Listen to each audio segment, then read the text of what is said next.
आगर नदी के पानी निर्मल धार बहावत है, तो अमर टापू की सुंदर छैया मधुरी ताल सुनावत है।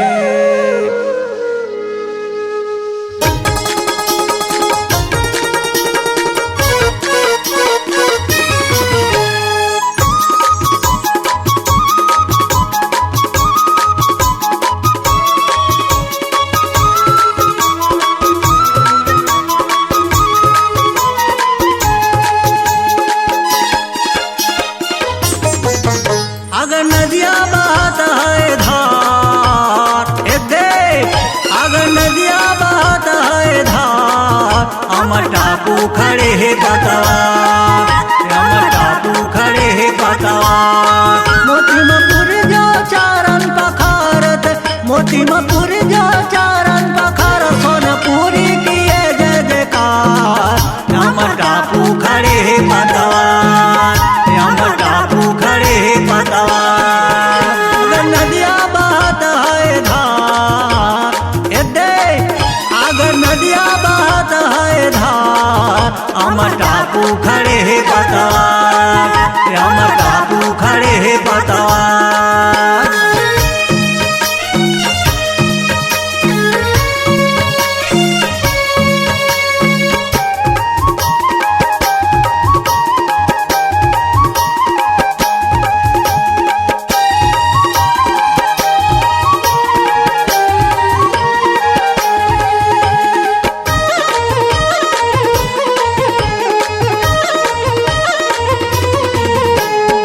संत महंत मिली पूजा मनाए, गुरु गद्दी के आसन मढ़ाए, गुरु गद्दी के आसन मढ़ाए, गुरु गद्दी के आसन मढ़ाए।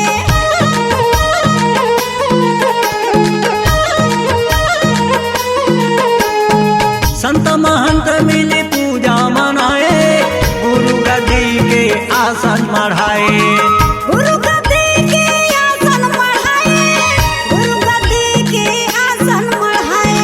श्वेतखाम के प्रतिमा बनाकर, श्वेतखाम के प्रतिमा बनाकर 18 दिसंबर मनावत तिहार, अमर टापू खड़े है पतवार, अमर टापू खड़े है पतवार। अगर नदिया बहत है धार, अगर नदिया बहत है धार, अमर टापू खड़े है पतवार, अमर टापू खड़े है पतवार।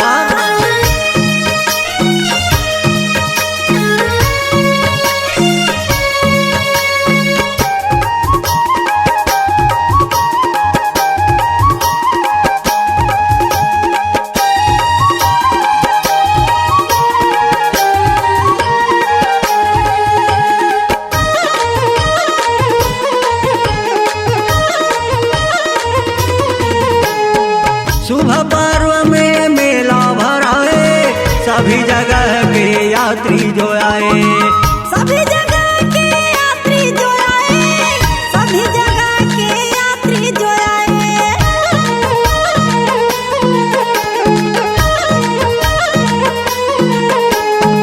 शुभ पर्व में मेला भराए, सभी जगह के यात्री जो आए, सभी जगह के यात्री जो आए, सभी जगह के यात्री जो आए। मानर झांझ सतपंथी लगाकर, मानर झांझ सतपंथी लगाकर, सदा झंडा में होत व्यवहार, अमर टापू खड़े है पतवार, अमर टापू खड़े है पतवार। अगर नदिया बहत है धार, अगर नदिया बहत है धार, अमर टापू खड़े है पतवार, अमर टापू खड़े है पतवार।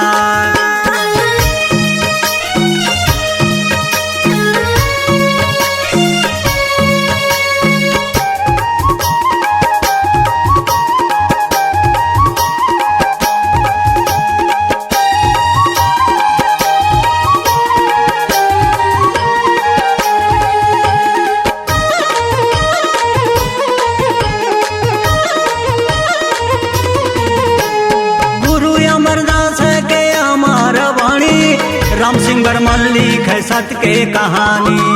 सत्या देवी गावे सत्य कहानी, सत्या देवी गावे सत्य कहानी।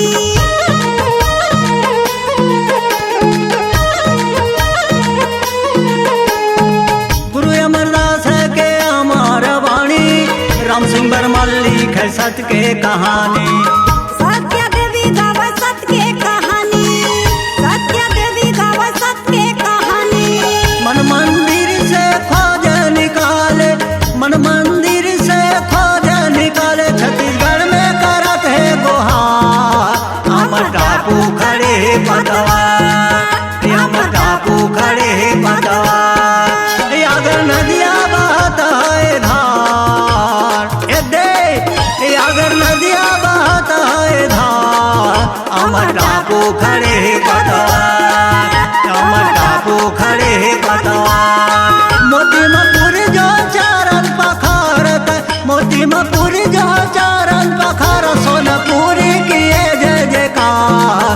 अमर टापू खड़े पतवा, अमर टापू खड़े पतवा, अगर नदिया बहता है धार, अगर नदिया बहता है धार। अमर टापू खड़े पतवा, अमर टापू खड़े पतवा, अमर टापू खड़े पतवा, अमर टापू खड़े पतवा, अमर टापू खड़े पतवा।